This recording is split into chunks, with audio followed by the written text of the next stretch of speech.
Hello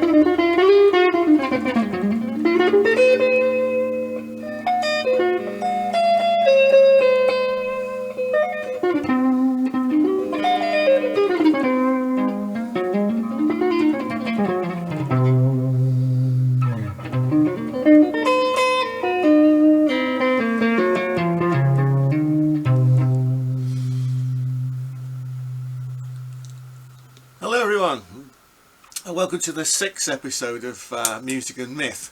In this episode I'm discussing the Locrian mode, which I'm calling the music of disorientation. Now what do I mean by that? Well, in the last episode we were talking about Aeolian mode, the music of tragedy.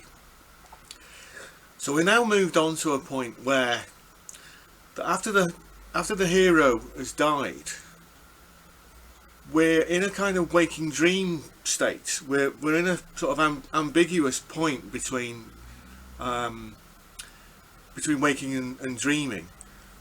So we're not actually sure whether the hero actually existed in actual fact. But in psychological terms, that hero then represents something, and it represents something about us. It represents something in our psyche, in our deep subconscious, which we've forgotten about. So this point in the hero's journey, the hero with 1,000 faces, this point corresponds to like the return threshold, from like the other realm back into this world. And it isn't very much analogous to waking from a deep sleep and having a really vivid dream. So actually, what we're doing with like Locrian mode? Well, let's see. The notes are B, C, D, E, F, G, A. Yeah.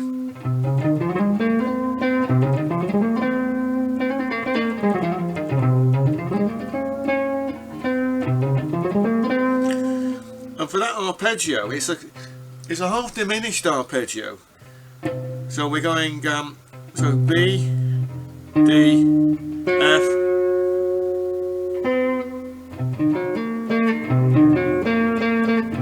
B, D, F, A,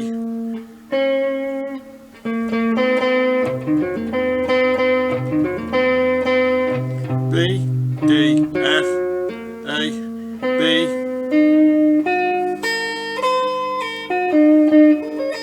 But you could play the C as well.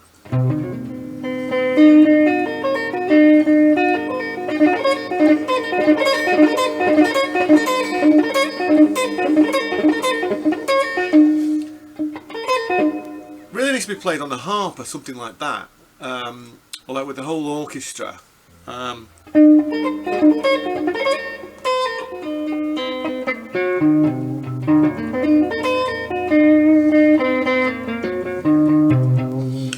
Yeah, there's another arpeggio we can play as well, which is,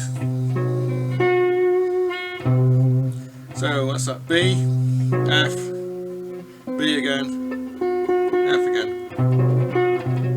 Just that tritone really, just stacked up. And because it's half diminished, you can move that up.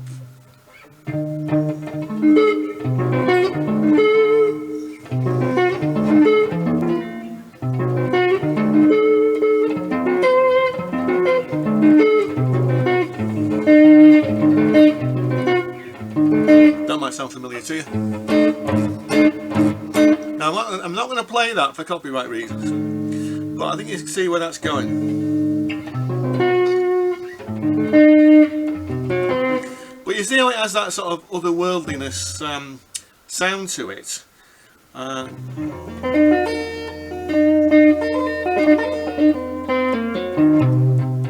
Yeah, you see how it does that almost like a dream-like like quality to it. Now what else? Yes, so there's another variation I wanted to show you as well. I mean, like, if I take that arpeggio, now I move that here. That's a bit of a stretch. So play that instead.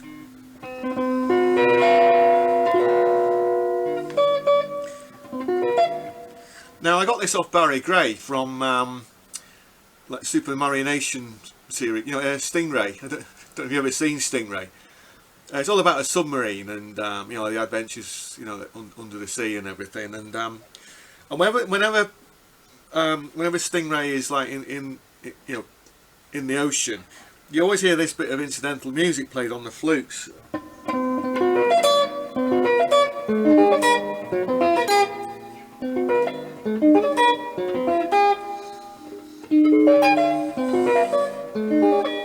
Like that.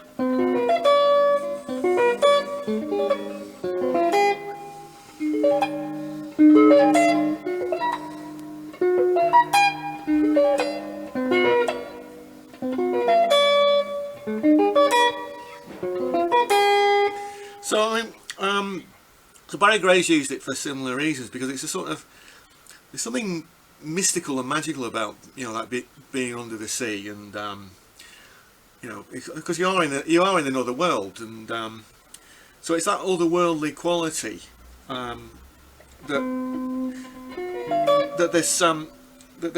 this brings out. But actually, getting back to that Locrian mode, though,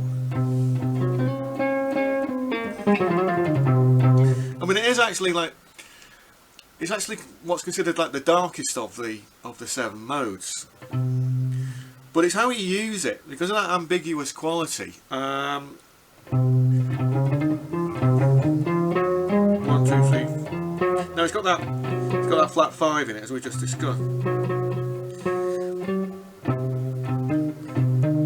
Now if I check, I mean, the thing is, because it's half diminished, I can actually turn that into a full diminished.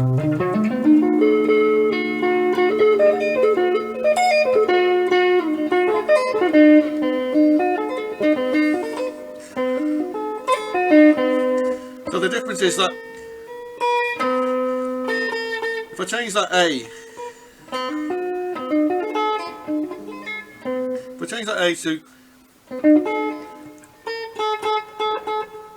to an A flat,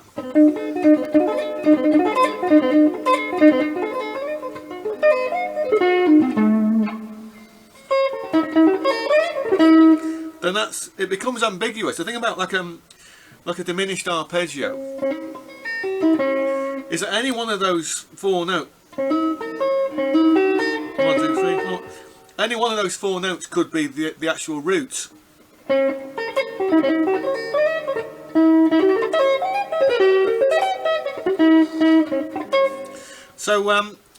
So you can play that arpeggio over. You can play that arpeggio over any musical phrase, and it will still sound relatively okay. Likewise, though, if you're taking that half diminished one,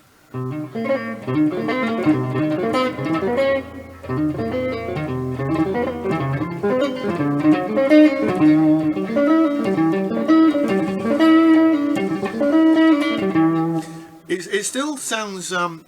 It still has more of that sort of mystical, sort of almost like enchanted feel about it. If you're playing the half diminished one,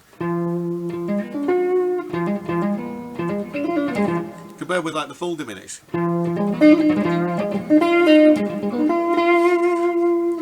The thing is, though, that the Locrian mode it's largely been neglected by composers. It was really only brought to the fore by the modernists. It's a great shame, because there's a lot of rich information in it, you know, that we can actually draw out. Okay, so I'm gonna close it there.